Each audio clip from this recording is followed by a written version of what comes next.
Aujourd'hui, j'ai l'honneur de recevoir Samy Manga, l'auteur du livre fascinant et coup de poing, La Dent de Mumba, régicide contre la colonie. Salut Samy, comme ça va? Ouais, ça va bien. Et vous-même? Ça va. Merci d'être présent et merci d'avoir écrit ce livre surtout parce que j'ai dit c'est un livre coup de poing, une force incroyable, mais surtout pour moi ça a été un soulagement, une réponse. Euh, Même si ça peut être pas peu de choses parce que c'est un livre et c'est symbolique, mais ça m'a fait du bien. Que quelqu'un s'insurge, réponde et finalement nous rende aussi une part de notre dignité face à tous les affronts qu'on a pu subir. Alors, tout ça, je veux te dire merci. Euh, Dans le mouvement, dans ce de nos livres, il y a une très grande force. Est-ce que tu peux nous dire, nous expliquer d'où est-ce qu'elle vient? Il y a une puissance dans le texte. Alors ouais, c'est un peu difficile à dire, mais je me souviens de cette phrase que j'avais entendue à l'école primaire quand j'étais tout jeune. Pour cacher quelque chose en moi, il faut l'écrire. Et ça, c'est quelque chose que je me souviens d'ailleurs, j'avais demandé à mon maître ce que ça voulait dire. Et voilà, il savait pas trop comment mettre les mots. Il me l'a expliqué comme ça.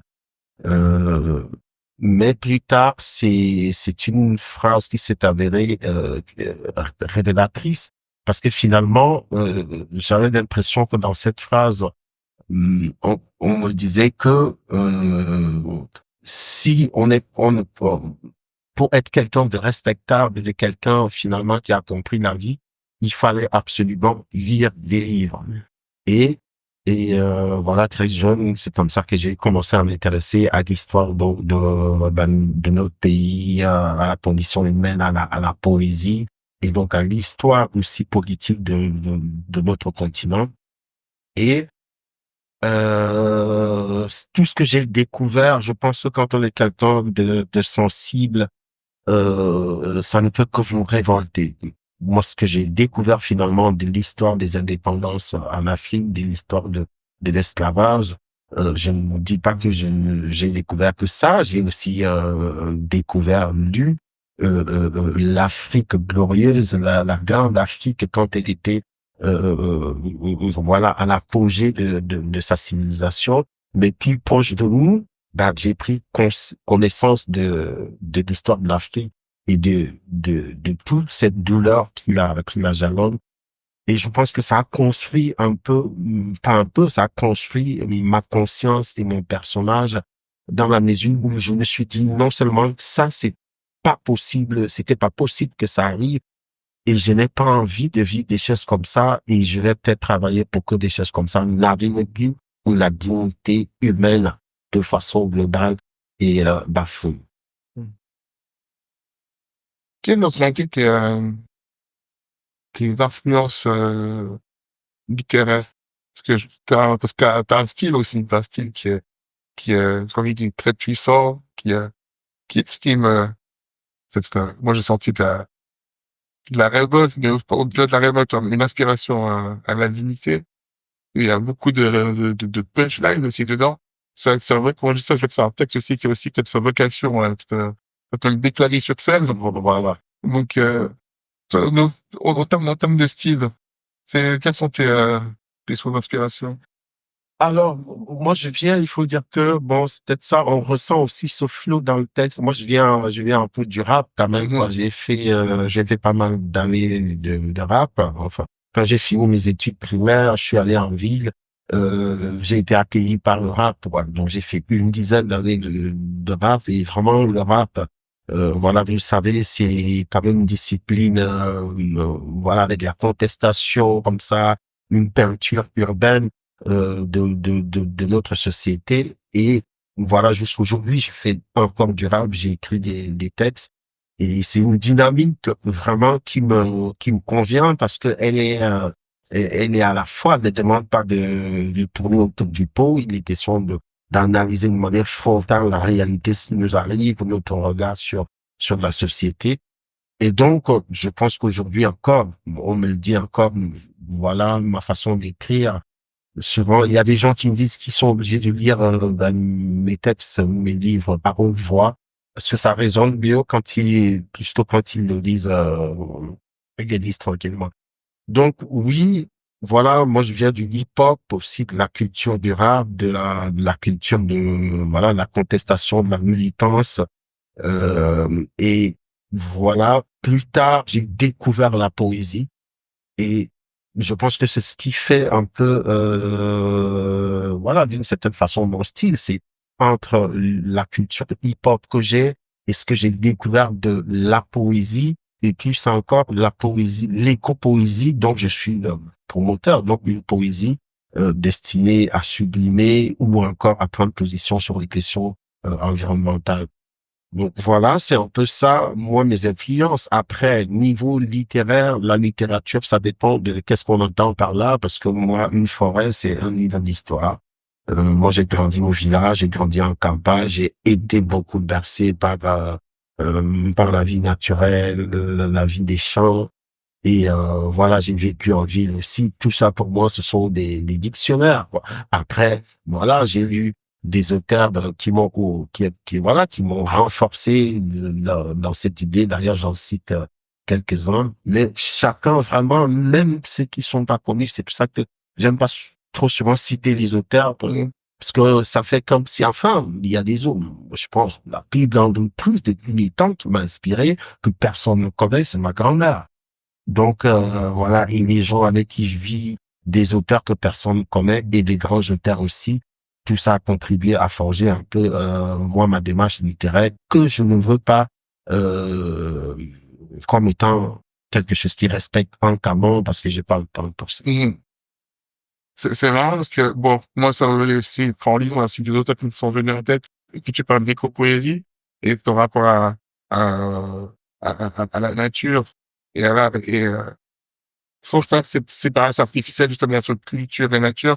Moi, ça m'a fait penser, justement, aussi à Gabriel Ringer, où, justement, c'est, à l'autre de la parole, où lui, ici, justement, sa tante qui l'a initié. Et c'est vrai que c'est dans notre tradition aussi, euh, on peut dire que l'art, ça fait partie aussi d'un art de livre profondément, plutôt que quelque chose qui est consigné dans les livres. Ça m'a fait écho aussi en te lisant. Et un autre auteur à qui j'ai pensé, ben, je pense que tu avais marqué aussi dans le livre, c'est celui là aussi. Et pour le côté plus, le côté très, tu sais, qui est physique du verbe, comme dans la vie ennemie, où, le verbe, c'est pas juste que tu as des parents là, c'est quelque chose de très incarné. Je trouve que c'est quelque chose qu'on sent aussi dans ton ouvrage. C'est que c'est pas juste du verbe pour le verbe. Il y a quelque chose qui fait vraiment écho. On est presque, comme je disais, à un coup de poing, c'est presque littéral. Et, et voilà, ça, c'est les deux choses qui me sont venues, enfin, les deux auteurs qui me sont venus en tête. Et c'était pour ça que je me posais la question, là, c'était quelque chose de très conscient, c'est de l'imprégnation, en fait, de ta culture, de ton parcours, qui se fait dans ton écriture. Il y a un autre livre, c'est dont j'aimerais que tu nous parles un petit peu. C'est Chocolaté, les goûts amers de la culture du cacao aux éditions Éco-Société. Est-ce que tu peux me présenter un petit peu cet ouvrage? Alors oui, avec plaisir, Chocolaté, on va dire jusqu'ici, c'est mon livre le plus connu qui est sorti en 2023, édité donc à Montréal chez Éco-Société. Ben voilà, Chocolaté, alors, comme je disais tout à l'heure, moi je suis un enfant du village, j'ai grandi au village, puis il se trouve qu'en grandissant au village, ben on a grandi avec les plantations de cacao. Voilà, c'était quelque chose qui était normalement inséré dans notre culture, dans notre modèle de vie. Et j'ai vécu comme ça pendant 14 ans jusqu'à ce que j'aille en ville pour continuer les études. Et il se trouve que un jour de 1997, je mange quelque chose qu'on me présente comme étant du chocolat. Un truc absolument magnifique et très très bon. Que m'offre, je raconte cet événement dans le livre, qu'on m'offre une femme blanche mais dans sa voiture après un incident et tout, on organise ça et je goûte le chocolat pour la première fois. On nous explique que c'est un aliment qui vient des fèves de cacao que vous utilisez depuis. Et donc, nous, on était un peu, ah bon, d'accord. Donc, bref, c'est un événement qui, finalement, me fait prendre conscience de la culture du cacao et de l'apport, donc, économique, des produits dérivés issus du cacao, donc le chocolat et tout le reste, le beurre, et ainsi de suite. Et quelques années après, j'ai décidé d'en savoir plus et j'ai découvert, comme on dit, ce qu'on appelle le rose finalement. Voilà une industrie du chocolat, du cacao qui est basée entièrement sur qui est conçue sur des bases de l'esclavagisme, de ce que j'appelle même le colonialisme vert. C'est-à-dire que l'Afrique, le cacao n'étant pas originaire donc du continent africain, il se trouvait que aujourd'hui c'est l'Afrique qui produit environ 80% du cacao mondial. Donc, historiquement, le cacao a été imposé à l'Afrique, donc par des systèmes, du colonialisme comme toujours. Et cette plante est devenue une plaque tournante pour alimenter, l'Europe en fèves et puis en dessert et tout ce que vous connaissez. Sauf que de l'autre côté, l'Afrique qui produit 80% du cacao mondial s'est appauvrie d'année en année. Au niveau de la biodiversité écologique, c'est une catastrophe avec des pays comme la Côte d'Ivoire qui ont presque perdu 80% de leur couverture forestière grâce à la culture intensive du cacao et d'autres produits aussi, le Ghana. Donc, on voit, on voit un désastre énorme sur le plan écologique. Alors, sur le plan du travail, de la rémunération, ça, c'est encore grave. Les celles qui touchent un salaire de misère sur la chaîne du cacao, c'est-à-dire de la ferme jusqu'au supermarché en Europe, ce sont les planteurs, donc les producteurs de la matière première.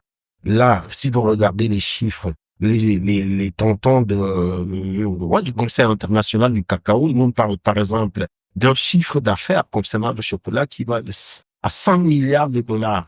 Et quand on regarde ça, à l'ère du jour, les pays producteurs ne reçoivent que 6% de ces 100 milliards de dollars, donc 2% pour les cultivateurs. Voilà. Ce qui est complètement désastreux au niveau donc de la rémunération de ceux qui fournissent cette matière première. Et puis il y a d'autres problèmes.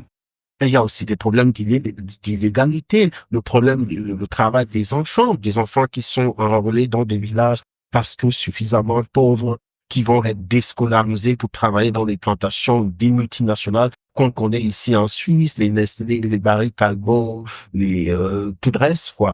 Et ces jeunes-là, ils sont, emprisonnés dans les plantations, de travailler pour finalement l'économie d'une multinationale dont ils ne gagnent absolument rien. Donc, on a tous ces dégâts au niveau de la pollution. Il ne faut pas oublier que transformer 1 kilo de fer pour produire du chocolat, c'est environ 5 kilos de CO2 rejetés dans l'atmosphère. Donc, voilà, chocolater, c'est un peu ça, c'est une critique de la production du cacao, de la culture du cacao et de la production du chocolat et donc de son impact sur la santé des gens, sur l'environnement, sur l'économie et finalement montrer aussi la domination du capitalisme international à travers donc les multinationales du chocolat. Si tu devais donner parce que tu m'adresser peut-être à un tableau qui est peut-être un peu, qui peut être un peu décourageant ou un peu sombre, mais si tu devais donner un message pour donner de l'espoir pour les gens qui ont encore envie de se battre et puis pour donner un peu les plus jeunes, qu'est-ce que tu dirais? Ah ben non, mais moi je pense que je suis l'écrivain le plus humaniste du monde, le plus optimiste même, du monde. Ben, mais voilà, si j'étais convaincu qu'il n'y a plus rien à faire, c'est vrai, il arrive que finalement on se dise finalement, est-ce que ça sert encore à quelque chose? Qu'on ait des tentatives de découragement. Mais non, moi je suis débordé par l'optimisme, je suis débordé par par l'idée que demain matin, un miracle va se produire. Que d'un coup, l'humanité va réaliser que non, le paradis dont certains parlent dans les religions, nous y sommes. Et qu'on peut très bien, il y a suffisamment de place, suffisamment de richesse, suffisamment d'amour pour qu'on vive bien sur cette planète en tant que être humain, mais en tant qu'être vivant. Parce qu'il n'y a pas que le monde humain qu'on est en train d'abîmer. Il y a aussi le monde animal, le monde spirituel, le monde cosmique et tout ce qu'on ne voit pas qui est pourtant essentiel.